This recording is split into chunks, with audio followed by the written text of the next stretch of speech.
On rejoint Gaëlle Courcel, qui est journaliste dans l'équipe spécialiste des sujets emploi-carrière chez LinkedIn. Bonjour Gaëlle. Bonjour. Alors, dites-nous, où est-ce qu'on en est de la transparence des salaires? Est-ce que les Français sont pour ou contre?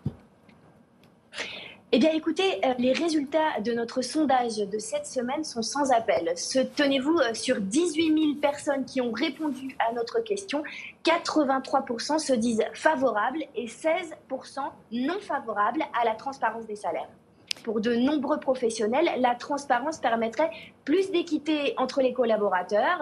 Parmi les témoignages et les commentaires que nous avons pu relever, celui de Samuel, par exemple, en recherche d'emploi, pour qui la transparence est une évidence. Sinon, comment vérifier l'égalité entre hommes et femmes, par exemple? Selon lui, il faut à poste égal, salaire égal. Seule l'ancienneté peut faire la différence.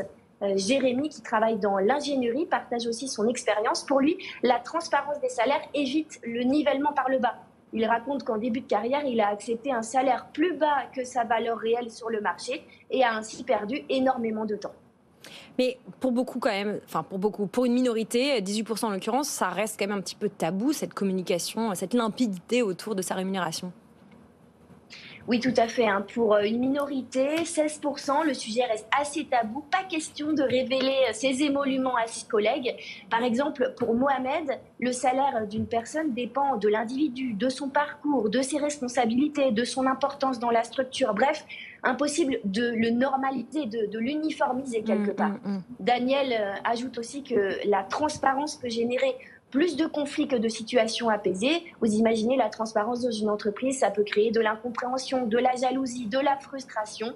Bref, pour Magali, cela mettrait une mauvaise ambiance car il faudrait passer son temps à expliquer les différences entre les salariés. Oui, bon, et les RH et les DRH n'ont pas forcément envie de passer justement leur temps à expliquer ces différences. Mais bon, on imagine qu'il y a des entreprises où ça marche, la transparence. Tout dépend de la manière dans lesquelles on la met en place, cette transparence. Oui, quelques entreprises en France réussissent à mettre en place cette transparence. Audrey partage son expérience, elle travaille dans la grande distribution. Selon elle, elle rappelle qu'un chiffre ne révèle pas le temps de travail ou les contraintes liées à un poste comme par exemple des déplacements. Donc selon elle, le plus pertinent, ce serait une transparence au sein de chaque profession ou en fonction de son statut afin que la comparaison entre les salaires ne perde pas de sens. Que va dire